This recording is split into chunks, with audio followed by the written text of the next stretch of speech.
kurang beri hostnya beri perjalanan pesan kopi nak. A'udzubillahi minasyaitonirrajim. Bismillahirrahmanirrahim. Assalamualaikum warahmatullahi wabarakatuh.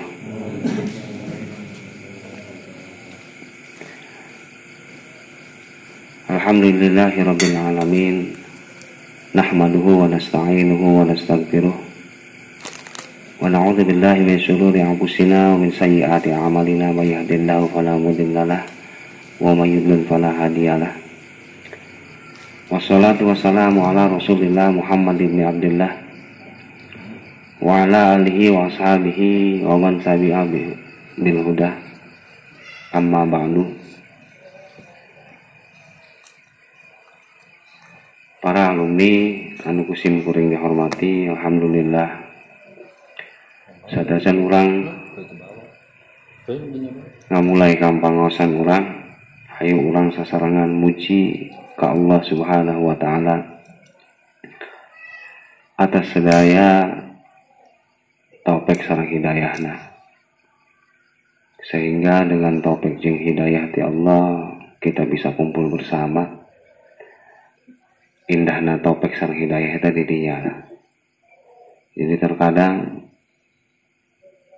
kendala itu tidak berarti apa-apa jika taufik dan hidayah ada.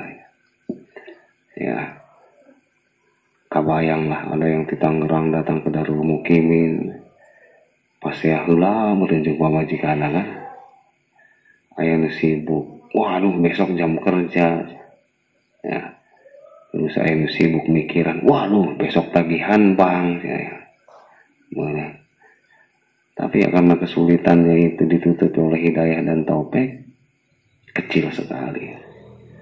Ya, masih tetap bisa berjalan. Karena tanpa taufik dan hidayah Allah, kita mah bukan siapa-siapa.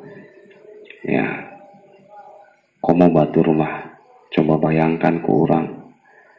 Para mujahidin dulu sebelum perang Badar, sebelum perang Uhud, dia tahu kepalanya mungkin terpenggal, tangannya mungkin putus, kakinya mungkin pincang, dadanya mungkin terpanah. Itu dia bayangkan. Ya. Tapi karena hidayah dan taufik dari Allah, ya kecil sekali di mata mereka. Terputusnya tangan kecil, yang penting jihad agama. Itu tandanya taufiknya memang sudah bersarang di hatinya. Kalau orang sudah datang taufik dan hidayah, resiko itu jauh sekali. Dijadikan perhitungan itu jauh sekali. Justru kalau taufik dan hidayah tidak datang, resiko kecil pun dihitung sama dia. Duit 20.000, bensin 10.000, waduh kurang rokok. Ya, karena apa? Taufiknya yang tidak bersarang di hati kan. Tapi kalau taufik yang bersarang di hati, wah, resiko apapun kecil. Ya, resiko apapun kecil karena pasti ada pertolongan Allah. Maka banggalah kita karena diakui atau tidak, kita yang duduk di sini adalah orang-orang yang dipilih Allah untuk mendapatkan taufik dan hidayah pada malam hari ini. Bangga. Makanya kenapa ya tidak semua orang mendapatkan itu di jam yang sama, di titik yang sama saat ini ya. Makanya harus bangga. Yakin setiap amal soleh kita balasannya akan soleh, balasannya akan baik. Kan gitu. Salawat sareng salam mudah-mudahan dilimpahkeun senantiasa ka junjungan urang sadaya Kangjeng Nabi Muhammad sallallahu alaihi wasallam. Hadratil mukarramin, para alumni urang teraskeun hancang ngaos urang. A'udzubillahi minasyaitonirrajim. Bismillahirrahmanirrahim. Allahumma waffiqna li ta'atika wa min taqsirana wa taqabbal minna.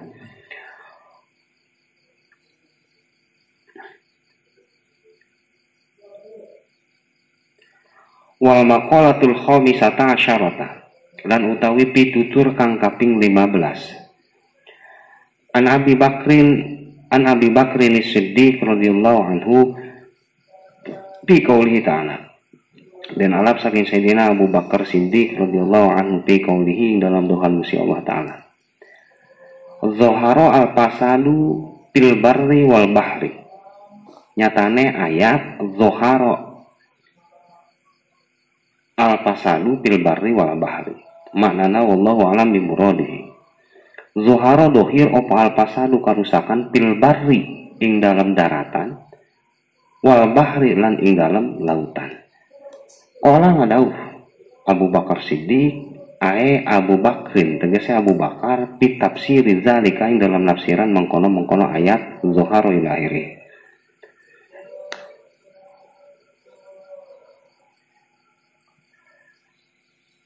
Al-barru utawi daratan huwa tegese iya al-barru iku al-lisanu lisan. Wal bahru lan utawi sagara utawa lautan huwa tegese iya al-bahru iku al-qalbu ati.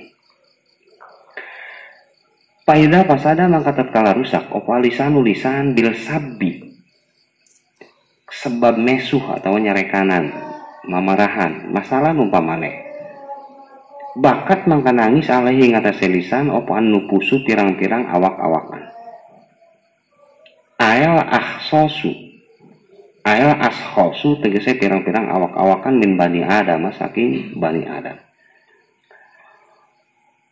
Wa ita pasada lantat kala rusak opo alqalbu ati birriyai sebab riyah masalan umpamane bakat mangka nangis alaihi ngatasi kolbu sopo al malaikatu malaikat.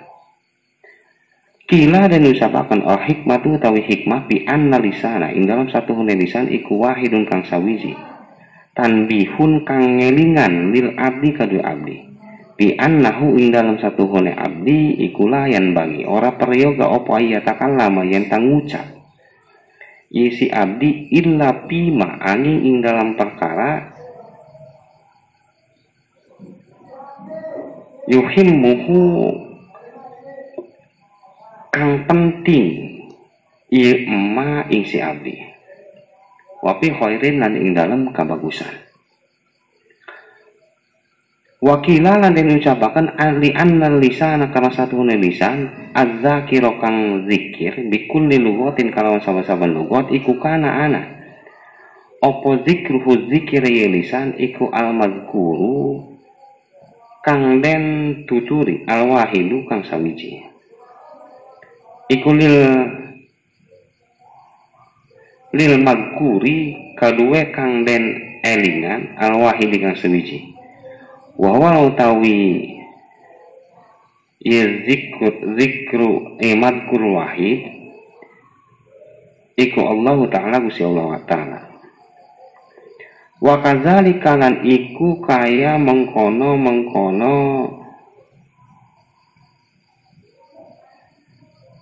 lisan al-qalbu tawi ati.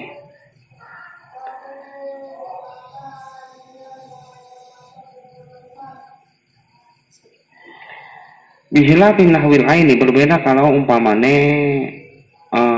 netra atau panon wal udhuni lan kuping. Paindahu karena satu huna iya ain iku yata'addadu bing bilangan ya ain.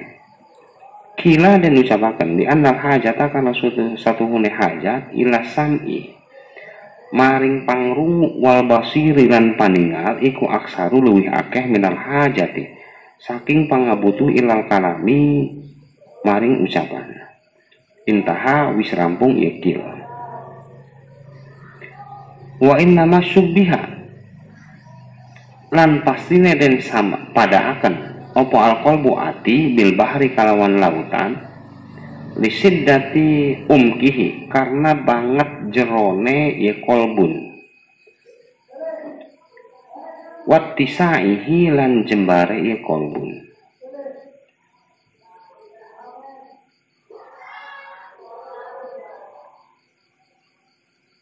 Wal maqalah wallahu a'lam. Lumayan sama kolah ya. Guys, mari ngopi.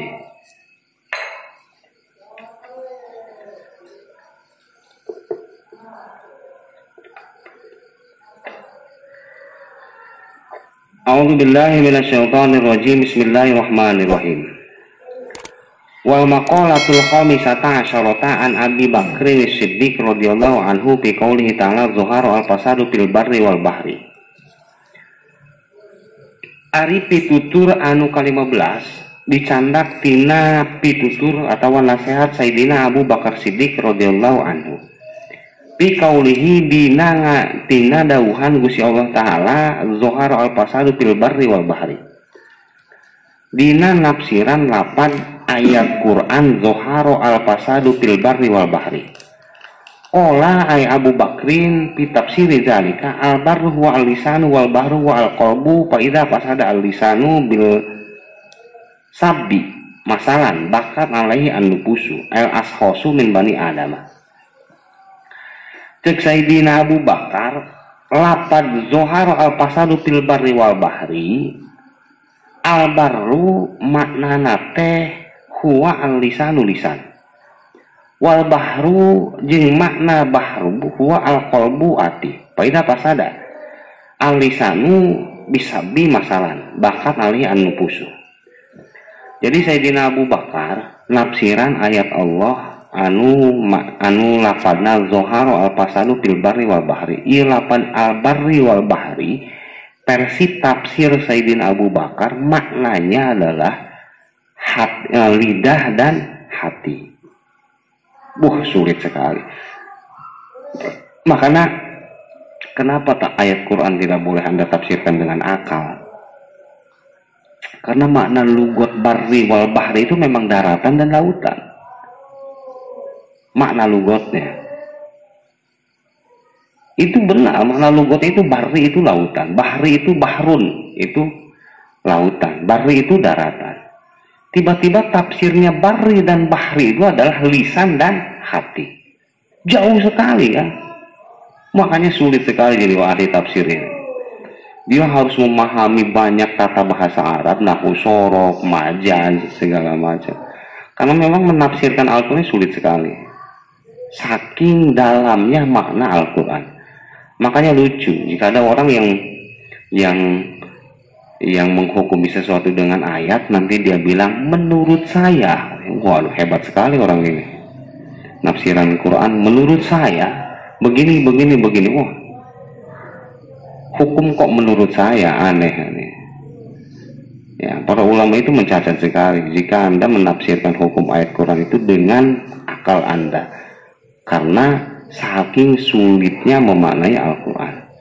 Misalkan dalam Al-Quran ada dalam Al-Quran itu banyak sekali ayat-ayat yang memang perlu kajian yang mendalam. Misalkan ayat-ayat musabbihat, terus ada ayat-ayat yang amr, ya, ada ayat-ayat tahkim. Pembeda ayat-ayat ini saja sulit sekali. Jadi Anda harus pelajari banyak hukum dulu, baru Anda bisa mempelajari ayat ini tujuannya kemana. Belum asbabun nuzulnya. Apa sebabnya ayat ini keluar? Kemana hitop ayat ini sebenarnya? Ya, apa alasannya ayat ini keluar? Itu asbabun nuzul misalnya. Makanya sulit nih. Ya, sulit menafsirkan ayat. Salah satu jika Anda nanti di rumah ditanya tentang sebuah ayat, maka cari kitab referensi. Misalkan ditanya Bismillahirrahmanirrahim itu maknanya apa? Simpelnya saja. Ya, Bismillahirrahmanirrahim itu versi madhab Syafi'i adalah ayat Quran. Kalau madhab yang lain memang tidak dimasukkan ayat Quran. Makanya kalau di Mekah imam sholat itu dia langsung Alhamdulillahi Rabbil Alamin Ar-Rahmanir-Rahim. Bismillahnya tidak dibawa. Tidak apa-apa, karena madhab lain mengatakan bahwa Bismillah bukan sebagian ayat Quran, bukan sebagian surat Al-Fatihah. Tapi kalau madhab Syafi'i mengatakan Bismillah adalah sebagian ayat Al-Quran, sebagian dari ayat surat Al-Fatihah. Jadi jangan disalahkan. Wah, orang Arab ngaco baca Al-Quran tidak pakai Bismillah, yang ngaco kita. Ngaconya kunaon? Dipinterin padahal tengaji kan gitu. Ya. Jadi misalkan ada orang yang bertanya, bagaimana makna dari Bismillahirrahmanirrahim? Ini nanti bisa Anda cari kitab tafsirnya. Misalkan kitab tafsirnya Ibnu Katsir, misalkan kitab tafsirnya Tafsir Munir, atau kitab tafsirnya Jalalain. Nanti Anda katakan seperti ini, menurut kitab tafsir Jalalain maknanya seperti ini. Ya. Nanti jangan Anda katakan Bismillahirrahmanirrahim itu menurut saya artinya seperti ini. Menurut saya kamu, ya dia saha gitu kan. hukum itu tidak boleh menurut ya, itu bahaya ya. Nanti cara agar Anda tidak ceroboh dalam mentafsirkan ayat itu begitu. Kumaha cenah kitab tafsirna gitu boga, datang mereka kiai ya, nanya ke kiai kayak ku kiai dijelaskan ya. Iya macam nanya ke kitab tafsir ogah, nanya ke kiai ogah, paeh bae geus dia kan ya. Kitab tafsir teu boga. Yang penting jangan pernah, simpelnya gitu, yang penting jangan pernah menghakimi atau menghukumi dengan alasan akliyah ya, karena nanti bisa cacat. Ini sama seperti yang menafsirkan ini Sayyidina Abu Bakar. Abu Bakar itu menafsirkan al-bahri wal bahri adalah lisan dan hati. Karena begini, kenapa Abu Bakar itu kok menafsirkan bahri itu dengan lautan, bahri itu dengan hati, bahri itu dengan lisan. Percaya saja bahwa Sayyidina Abu Bakar itu orang yang paling mengerti ayat. Karena ayat ini gini, mudah. Ayat Quran itu diturunkan untuk Rasul. Yang paling mengerti Al-Quran adalah Rasul. Maka Rasul nanti mengeluarkan tafsirnya sendiri. Versi Rasul, namanya hadis. Nah, itu versi Rasul. Nah, yang mengerti tentang hadis ini yang muridnya Rasul. Paham? Orang bisa menafsirkan saya misalkan, kalian murid saya. Ya, orang yang bukan murid saya, dia akan menafsirkan Haji Nopal itu A, B, C. Ya, berbicara seperti ini karena tujuannya A, B, C. Ya, kalau dia tidak ngaji ke saya, jelas doi Pak. Perkataan dia lemah sekali. Karena dia ngaji tidak kan ke saya. Nah, Abu Bakar ini yang muridnya Rasul. Jelas apa yang diutarakan Rasul, dia yang paling mengerti ya. Gitu. Makanya ketika Abu Bakar mentafsirkan ayat, sudahlah itu sahih. Ya, karena perjuangan Abu Bakar itu luar biasa di Islam. Ya, Abu Bakar itu salah satu orang laki-laki pertama yang masuk Islam. Perjuangannya Masya Allah. Sayyidina Abu Bakar ini. Ya, Abu Bakar jika dia bukan seorang yang mulia dan bukan orang kaya, bukan turunan orang-orang ningrat di Mekah, dia bisa saja dibunuh. Hebatnya Allah memilih orang itu ya harus setara. Gitu. Rasul itu tidak sampai dibunuh karena dia turunan orang mulia. Abu Bakar itu turunan orang mulia. Jika bukan turunan orang mulia, Abu Bakar habis sekali. Karena kalau sama-sama sederajat biasanya orang segan. Ya? Orang Mekah itu malu sama Abu Bakar karena derajatnya sama. Saya ningrat, mereka ningrat, kata Abu Bakar. Jadi nggak berani dia. Ya, gitu. Kalau masih setara, ya. Akhirnya tidak perilaku buruk terhadap Abu Bakar itu memang tidak se-ekstrim pada orang-orang lain, pada umat-umat yang lain. Karena kesetaraan derajat itu indah sekali kan Allah. Misalkan hal yang paling dikenal dari pengorbanan Abu Bakar itu tentang kemerdekaan Bilal bin Rabah, muadzin pertama. Bilal bin Rabah itu dimerdekakan sama Abu Bakar. Dulu dia itu abidnya Umayyah, ya, Umayyah bin Khalaf kalau tidak salah. Dia dimerdekakan sama Abu Bakar itu setelah dia dipanggang di padang pasir, disiksa. Ya karena sifatnya abid, derajatnya jauh, ya berani dia siksa. Kalau sama Abu Bakar nggak berani. Disiksa habis-habisan, tiba-tiba dimerdekakan sama Sayyidina Abu Bakar. Ya, Sayyidina Abu Bakar. Itu salah satu kelebihan Sayyidina Abu Bakar. Jelas paling mengerti ayat. Makanya saya bilang begini. Ayat itu pakai tafsir. Jadi ayat itu runtutan ayat hukum madhab Syafi'i itu, hukum ahli sunnah wal jamaah, hukum, ingat ya. Jadi ini jadikan ideologi hidup ya. Ahli sunnah wal jamaah itu apa? Ahli sunnah wal jamaah itu adalah orang yang mengikuti kiblat Al-Quran, hadis, ijma, qiyas. Itu 4 hukum ahli sunnah wal jamaah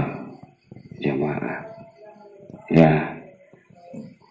Yang paling mengetahui tentang Quran adalah hadis, karena ya ayat itu datangnya ke Rasul.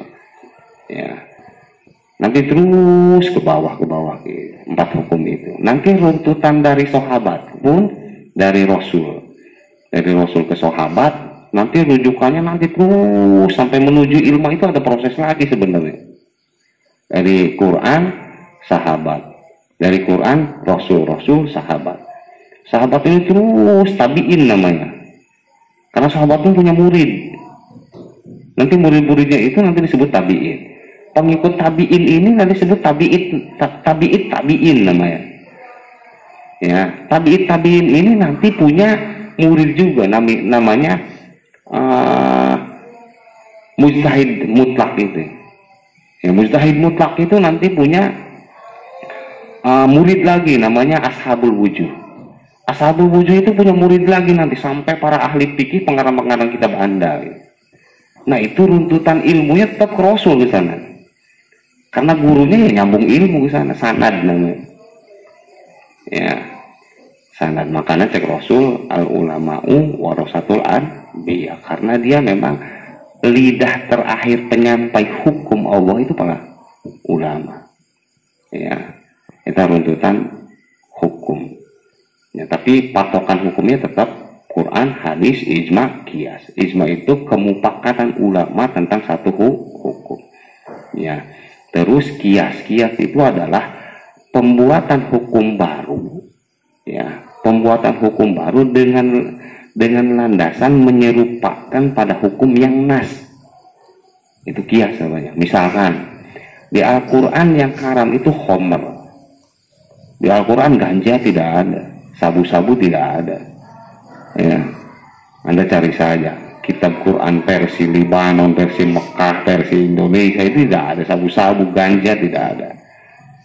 Ya, nanti dikiaskan, cari ilatnya, apa yang membuat khomer haram. Khomer haram itu menghilangkan akal sehat. Maka ketika ada perkara baru yang suka dipakai oleh manusia yang bisa menghilangkan akal, karena ilatnya sama bisa menghilangkan akal, maka timbullah hukum kias bahwa ganja haram. Kalau mencari ganja di ayat kuliah tidak ada, makanya orang-orang bodoh bilang ngeganja tidak apa-apa, tidak ada ayatnya kok. Dipikir pun tidak ada kan gitu. Di hadis pun tidak ada ganja. Ya ini, karena dia bodoh, tidak mengerti hukum. Ya, kalau patokan kita ahli sunnah wal jamaah ya ada kias. Jadi jangan sembarangan menghukumi.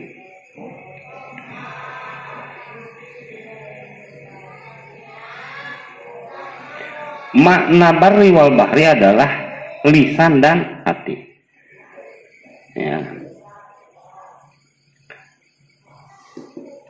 Faidah pasada al-lisanu, mana barri dan bahri ini kata Sayyidina Abu Bakar. Jadi kalau dimaknakan seperti doharo al-fasadu fil barri wal bahri. Jadi kalau dimaknai tafsir versi Abu Bakar, versi Sayyidina Abu Bakar, kerusakan itu akan dohir karena rusaknya lisan dan rusaknya hati. Ya, jadi kalau ditafsirkan versi Sayyidina Abu Bakar seperti itu. Kalau ditafsirkan secara lugot, nanti maknanya akan seperti ini. Daratan dan lautan itu akan rusak. Ya, padahal maknanya bukan di sana. Kalau makna lugot seperti itu. Tapi makna tafsir Sayyidina Abu Bakar, kerusakan akan dohir sebab rusaknya lidah dan hati. Itu bukan rusaknya alam dan lautan dan daratan. Itu. Makanya kata Sayyidina Abu Bakar, faida pasada al-lisanu bil sabi masalah bakat alaihi an-nubusa ayat asfosu min bani Adam. Karena kata Sayyidina Abu Bakar, jika lisan rusak, misalkan Anda marah-marah, memaki-maki, bakat alaihi an-nubusu, maka bakal rusak ya, atau bakal nangis, bakal tersakiti orang-orang yang ada di sekitar kamu. Jadi lisan rusak Anda itu merusak orang. Orang-orang yang di sekeliling kamu itu akan rusak. Rusaknya itu akan timbul fitnah, akan timbul permusuhan. Makanya ada bahasa hadis Rasul itu, kata Rasul, anggota tubuh nanti di akhirat yang paling berat disiksa, dihisab oleh Allah adalah lisan. Nanti dalil Allah terhadap lisan di yaumil kiamah adalah sebab Anda barat dan timur akan berperang, sebab Anda utara dan selatan berperang. Sok jajak sanajan teu mau golok eta letah, jelema bisa mau golok ke sebab letah, ke sebab lidah. Makanya disebut bahaya sekali alam ini jika lidah manusia rusak. Wa idza fasada al-qalbu bi riyai masalan bakat alaihi al-malaikatu. Ya. Terus akan rusak, ya. Terus wa idza fasada al-qalbu, jika rusak hati biriyai sebab riya, misalkan bahkan alaihi al-malaikat, maka malaikat akan menangis. Jika lidah yang rusak, maka alam sekitar Anda akan rusak, orang-orang akan rusak. Tapi jika hati Anda rusak, maka Anda akan merusak dan menyakiti para malaikat. Misalkan Anda di hati Anda tumbuh sifat keji bernama riya. Kenapa malaikat menangis? Karena isi hati itu malaikat pun tidak tahu sebenarnya. Ada kisah seperti ini, kisah. Jadi suatu saat nanti ketika orang dihisab, setelah dia meninggal dihisab, nanti malaikat itu akan menulis setiap amal baik manusia atau amal buruk manusia.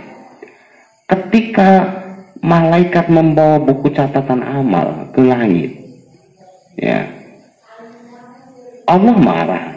Kata Allah, lempar buku catatan amal ini kepada orangnya, karena orang ini sebenarnya tidak melaksanakan ibadah. Mereka pun tidak tahu. Kata Allah, sebab di hatinya ada kerusakan bernama riya. Jadi riya itu begini, Imam Ghazali mentafsirkan riya itu banyak sekali versinya.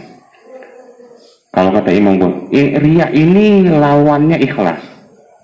Lawannya riya itu namanya ikhlas. Kalau manusia itu kalau tidak ikhlas ya riya. Iya. Ya, beda dengan ujub. Kalau ujub itu menunjukkan kebaikan yang ada pada diri, itu ujub. Kalau riya itu butuhnya seseorang pada manfaat duniawi, bukan manfaat akhirat. Itu riya. Kalau ujub itu bangga pada kebaikan dirinya, itu ujub. Menunjukkan kebaikan dirinya, itu ujub. Kalau riya menyandarkan ibadah tapi pada manfaat duniawi, itu namanya riya. Misalkan ngaji hayang papanggih kabo, bohong, pasti riya. Ya. Atau tahlilan ku sebab hayang besek, pasti riya. Ya. Pasti riya, karena ada manfaat duniawi yang dituju. Bahkan Imam Ghazali bilang seperti ini. Jika manfaat duniawinya itu baik datang dari Allah atau datang dari manusia, ya tetap disebut riya. Karena yang namanya ikhlas adalah amaliyah ibadah yang dia sandarkan kepada Allah. Jadi ikhlas itu tahapannya ada dua. Ikhlas itu, ya, ikhlas itu pertama, ini diingat tentang bab ikhlas sama riya ini, karena dua sifat ini berlawanan. Jadi Anda harus tahu dua-duanya. Jadi kalau tahu satu Anda tidak tahu ikhlas, ya kacau juga. Ya. Kalau ikhlas itu adalah ada dua. Imam Ghazali itu bilang gini, ikhlas itu ada dua. Satu, ikhlas yang pokok adalah ikhlas yang Anda beribadah sudah bukan ingin apapun. Ini tingkat kelas tinggi sekali, kelas kakap, kelas tinggi sekali. Bahkan para wali, biasanya wali-wali kutub yang punya ikhlas seperti ini. Nah, ikhlas yang pokok ini dia sama sekali tidak pernah menyandarkan ibadahnya pada apapun. Dia sholat bukan karena dia takut neraka, dia sholat bukan karena ingin surga. Karena yang namanya ikhlas itu memang tidak butuh imbalan, itu ikhlas namanya. Jadi ketika dia melakukan sesuatu butuh imbalan, versi wali mah belum tulus sih, karena butuh imbalan. Nah, ikhlas yang nomor satu ini, ikhlas yang pokok itu dia tidak butuh imbalan apapun. Jadi sholatnya itu bukan ingin surga, bukan takut neraka, ya karena jadi abdi Allah diperintah untuk ibadah, sudah itu saja. Allah menghendaki karena sholat saya ke neraka, saya pasrah. Wong neraka punya Allah, saya punya Allah kok. Jika karena Allah saya dikehendaki masuk surga, karena maksiat saya itu karena Allah. Neraka punya Allah, saya punya Allah. Itu ibadah orang-orang yang wah tinggi sekali. Ada ikhlas nomor 2 yang mungkin masih bisa dikejar oleh kita. Ya kalau yang tadi sulit sekali. Ya sulit sekali. Wong kita mah kelasnya masih kelas meminta. Ngomong ikhlas saja susah. Wong sama kiai aja berani menentang, apalagi bilang ikhlas ini. Ya. Kalau ikhlas nomor 2 adalah dia menyandarkan imbalan ibadahnya pada hasil akhir di akhirat. Itu ikhlas nomor 2. Itu mungkin. Misalkan Anda puasa karena ingin pahala puasa, itu ikhlas. Anda zikir ingin pahala zikir, ya itu ikhlas. Masih butuh imbalan, tapi mutlak imbalannya bukan dunia, tapi akhirat. Bagaimana kalau begini? Orang bertujuan untuk akhirat tapi untuk dunia juga. Ini disebut ria.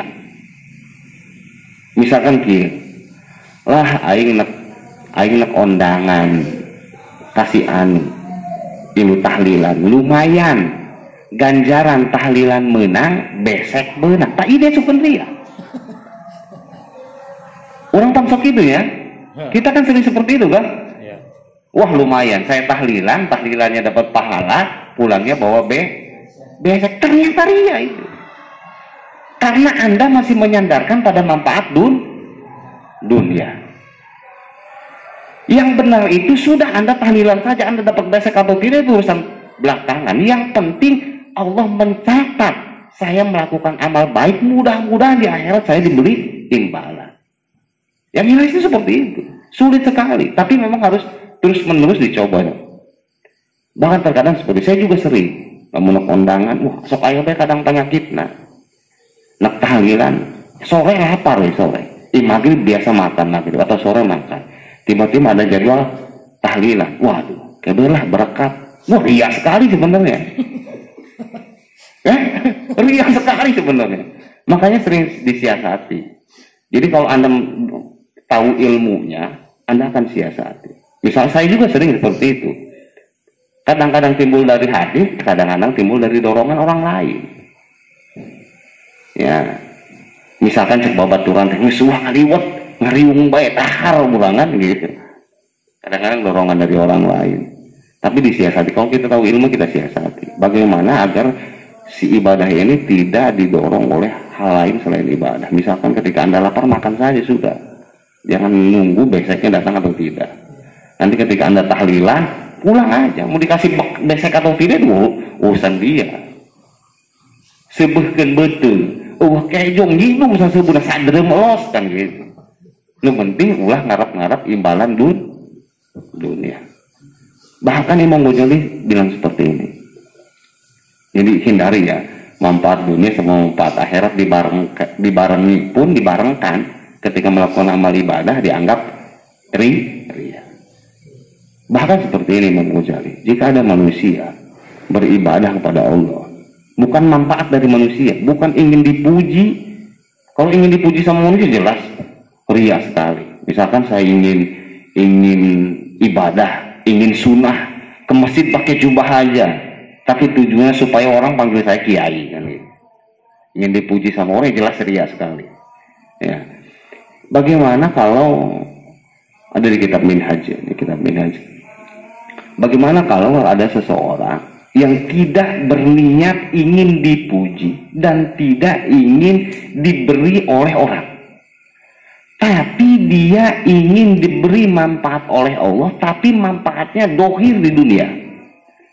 Apakah itu termasuk golongan ria? Ria, kata Imam Ghazali. Contoh ibadahnya seperti apa? Misalkan Anda berdoa, Anda sulit, susah nih. Wah susah ya, kamu kerjaan COVID. ya kerja di keluar ke ya anak pamajikan tetap kudu dikasih nafkah. Misalkan sulit datang ke kiai, kan orang susah kemana lagi datangnya kalau nggak ke kiai kan ya.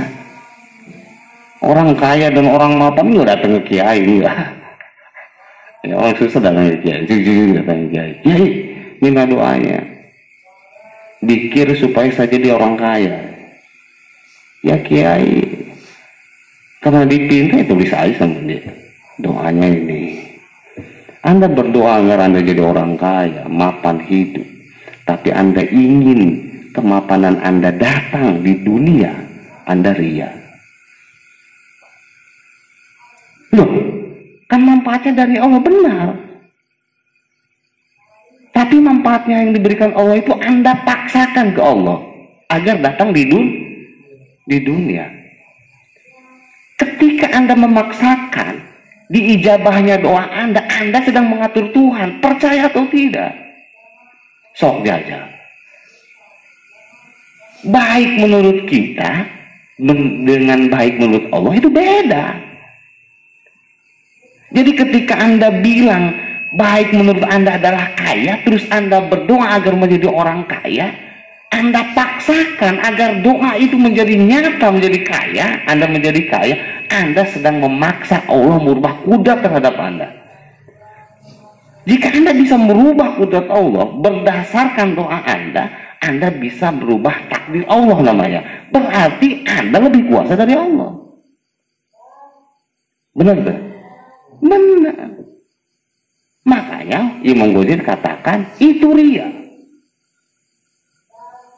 Karena yang Anda tuju itu bukan ibadah, tapi manfaat ibadah. Paling banter orang yang tujuan dzikir dan doanya bukan akhirat atau manfaat dunia, paling banter satu penyakit yang sudah bersarang di dia. Apa akan timbul putus asa? Sok diajar. Jelema ngadikir lain karena Allah, dikir hayang beunghar, moal panjang, satahun ngawirid teu beunghar-beunghar, geus ngawirid dah. Sok diajar. Naon sebabna? Ngawirid ongkoy susah bae kan? Akhirnya timbul madarat di hati. Karena yang dia tuju bukan akhirat. Jadi kalau Anda melakukan ibadah, sudahlah ibadah saja. Yakini bahwa ini ibadah itu perkara baik. Jika kita melakukan perkara baik, yakini bahwa balasannya akan baik dari Allah. Sudah selesai. Jangan paksa Allah. Jangan Anda mengatur Allah, memaksa agar apa yang Anda inginkan terjadi. Wah, dia nunjukin takdir Allah, dia nunjukin kudrat Allah, hebat sekali kan. Jangan seperti itu. Ya, jangan seperti ini. Niat ibadah saja. Doa yang diperintah, ud'uni astajib lakum, kata Allah, berdoalah Anda maka saya akan ijabah, itu kata Allah. Itu janji Allah. Tapi Anda jangan mengatur bentuknya seperti apa. Karena kadang-kadang baik menurut kita itu buruk menurut Allah. Ya, kadang-kadang buruk menurut kita ternyata baik menurut Allah. Jadi jangan atur Allah bagaimana sesuai kehendak kita. Kalau kita mau Allah sesuai kehendak kita yang jadi Tuhan kan. Ini. Makanya hidup itu ya udahlah, tulus dan lakukan saja sesuai proseduralnya. Ya ibadah baik, ngadoa baik. Jadi ulah dipaksakan harus A, harus B, harus C. Ya kadang-kadang kan gini, saya ambil contoh gini, kadang-kadang ada tamu datang ke saya, pakai minta doanya, saya nggak doakan dia, saya khusyuk dikir ke dia itu enggak. Dia bawa anaknya, saya nangis, berdoa di hati, hanya berdoa saja, setelah sholat berdoa, ya Allah, kata saya, mudah-mudahan orang ini ketika ingin A, B, C, ya diijabah untuk kemaslahatan dia. Hanya itu saja, enggak dikir saya ngaji Yasin 1000 kali, sholawat 10.000 kali, enggak sampai sana sih. Saya ngapa-ngapain sholawat 1000 kali, 10.000 kali hanya untuk dia, mendingan buat saya kan, ngerepotin ya. Tapi ternyata saya berdoa seperti itu aja, tiba-tiba dia menjadi orang yang sesuai harapan dia.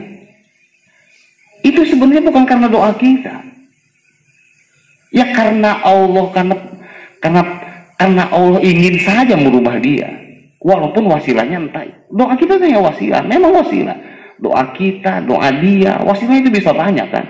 Ada kemungkinan sebelum datang ke kita, dia di jalan memberi sesuatu pada orang yang tidak mampu.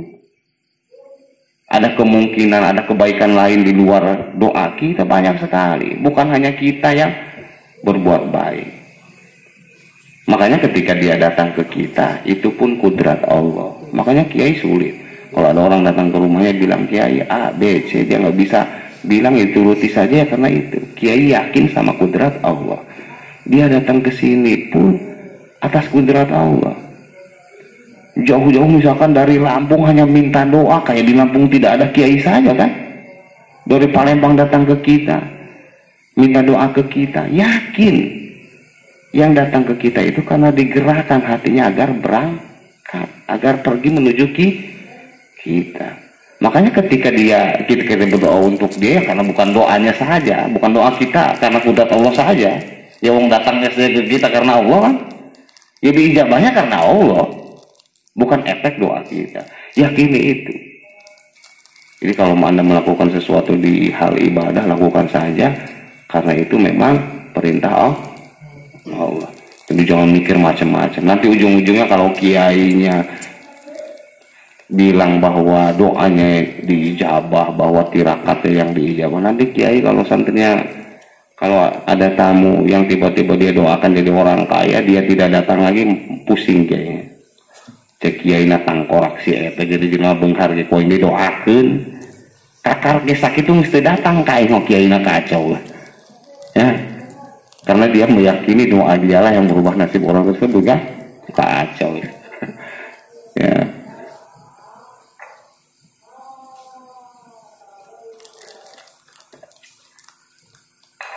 Jadi balik kembali kepada ria itu memang kecenderungan ibadah, tapi butuh manfaat dunia.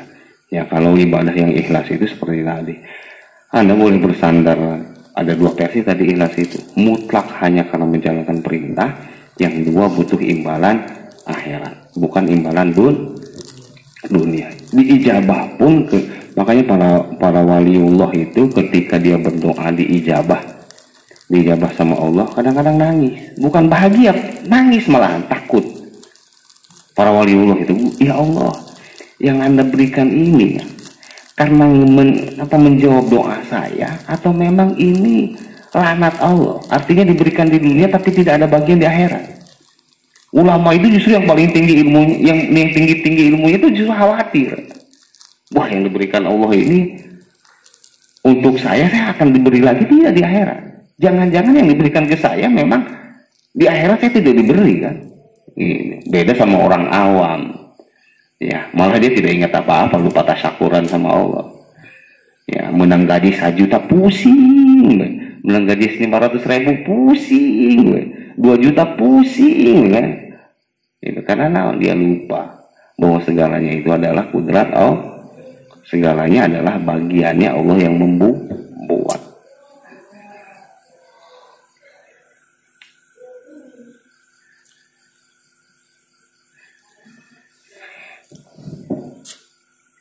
Kila al hikmah bi anna lisana wahidun tanbihun lil abdi bi annahu layan bagi ayatakallama illa bima yuhimmahu wa fi khairin. Jadi ada hikmah, kata Kim Musonib, hikmah Anda dibuatkan satu lisan karena memang tugas lidah itu hanya satu. Anda berkata baik, ya. Tugas Anda adalah berkata baik saja tujuannya. Makanya lisan diciptakan satu, kata si pengarang kitab. Ya. Lain lagi lamun dua bingung ya. Lamun letah jelema dua itu. Bingung doang lah. Ya, nu hiji ka kiri, nu hiji ka kanan kan bingung. Ya.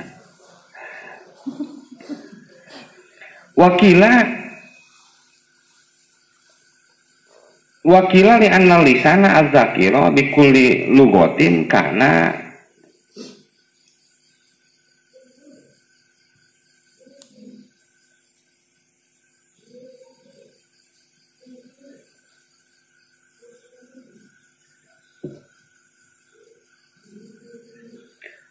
Kana dzikruhu lil mazkuri al-wahidi huwa Allah Ta'ala wa kadzalika al-qalbu. Jadi tujuan diciptakan satu lidah itu karena tugas si lidah itu hanya satu, berkata baik.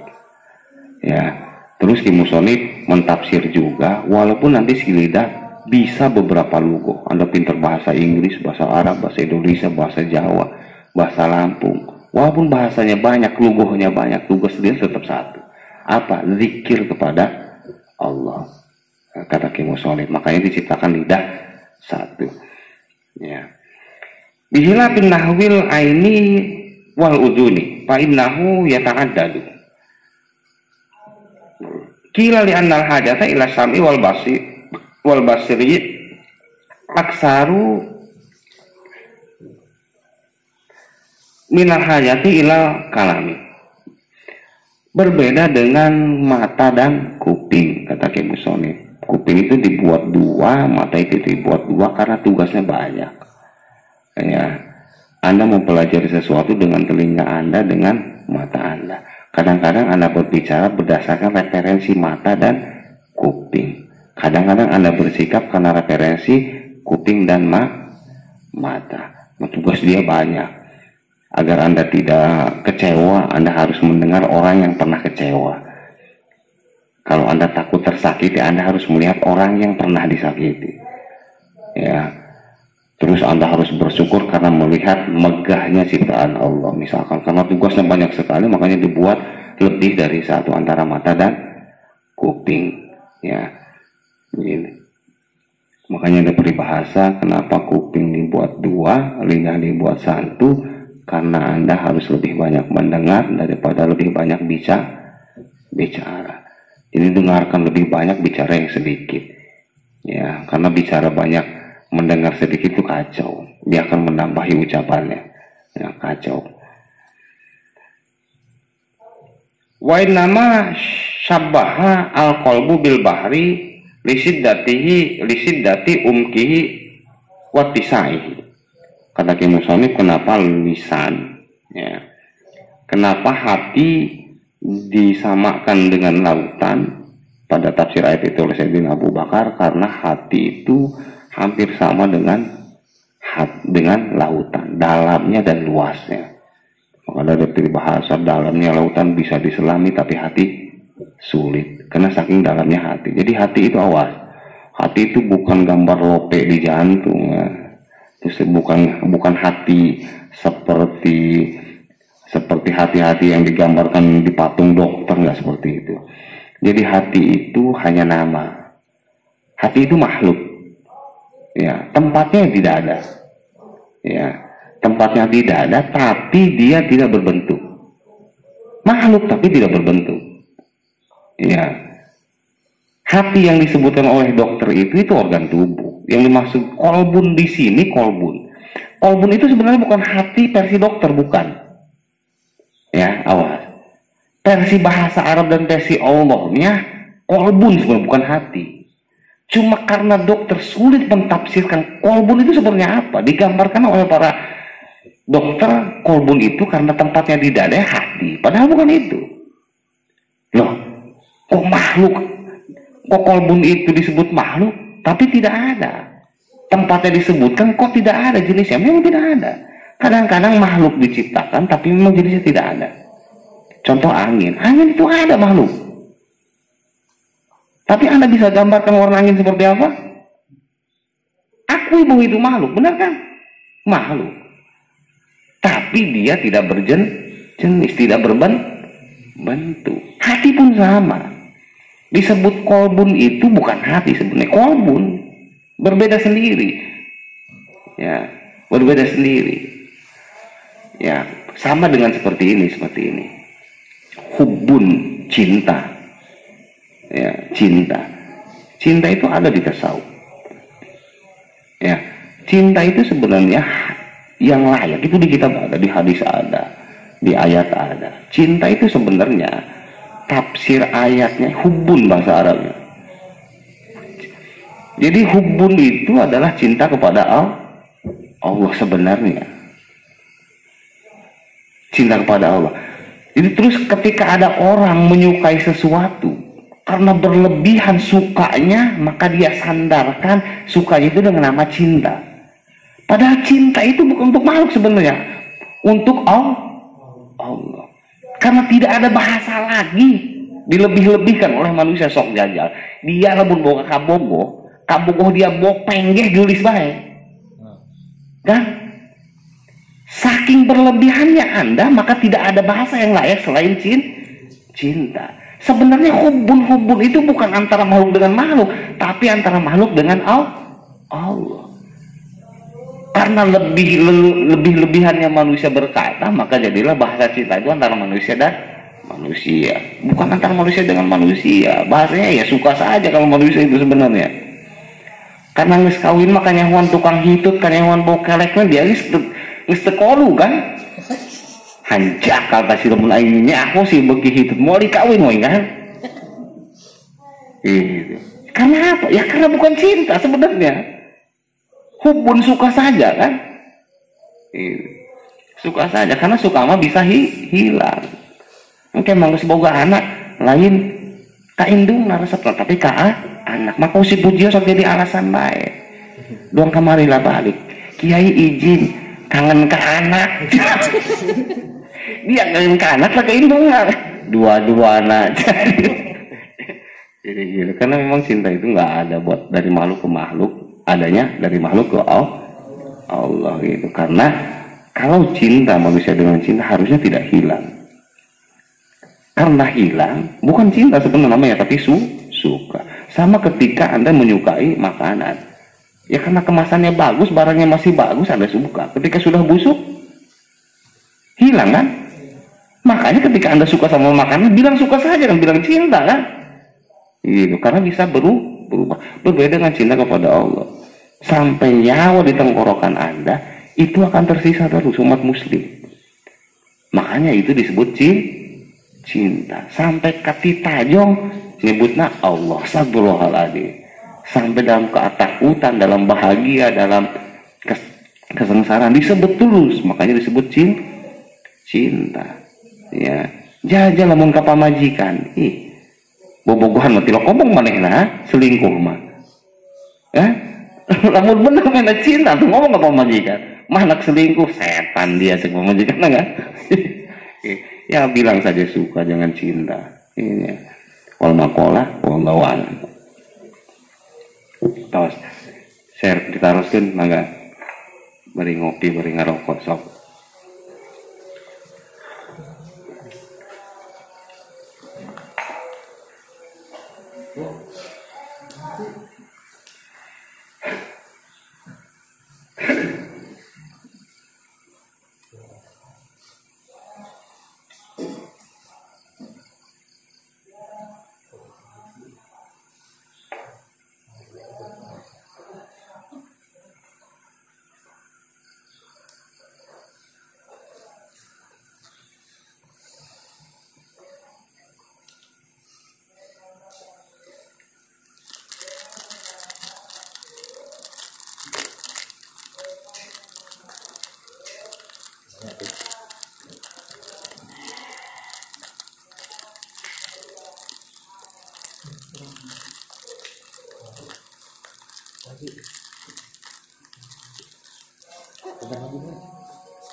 Assalamualaikum warahmatullahi wabarakatuh. Waalaikumsalam. Ini dia mun urang sholat subuh, jadi sholat subuh nate waktu nate tos sebeak gitu ka tingalina seberang, tapi sholat subuh berjamaah eta sholatna sah henteu jeung berjamaah.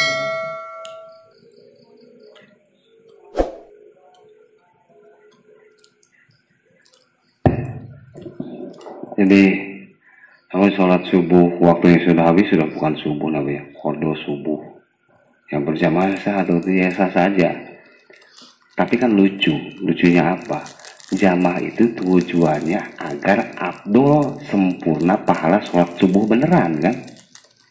Kalau sholat subuh Anda qadha lucu, menuju kesempurnaan pahala apa pahala qadha? Ya mungkin sah saja kalau versi sahnya ya sah. Cuma ilat berjamaah itu karena Anda mengejar pahala yang atau derajat yang sempurna kan gitu. Pahala sholat subuh benerannya. Kalau subuh qadha itu sholat subuh tebusan atas dosaan Anda. Ya dapat pahalanya dapat.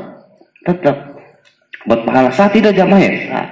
Urusan dia abdul atau tidak. Bilang abdul dapat pahala abdul atau tidak, saya jawabnya bingung. Karena sholatnya sholat qadha dibilang abdul gimana ya? Abdulnya harus berjamaah pada waktunya, bukan di luar waktu. Kalau amal soleh sah atau tidak tetap sah, berjamaah tetap sah, tapi abdul atau tidak pahalanya wallahu a'lam kan. Karena tujuan dapat abdul pahala subuh itu ketika Anda melaksanakan subuh pada waktu subuhnya dan dilaksanakan dengan berjamaah. Tapi insya Allah jamaahnya tetap sah. Tapi afdol atau tidaknya pahala, wallahu a'lam. Wallahu a'lam. Yang penting sudahlah. Yang kalau model kita sudah jangan kejar-kejar afdol. Kalau santri kadang-kadang suka, santri kita kadang-kadang aneh. Ayah bae akal lah. Jam 8 sholat ditanya ku kiai, "Woi, sholat naon?" "Sholat duha kiai." Padahal hudang tina rukuna aya sepionan mikir sholat duha naon aya doa kunutan. Padahal podo mah Sholat duha modern.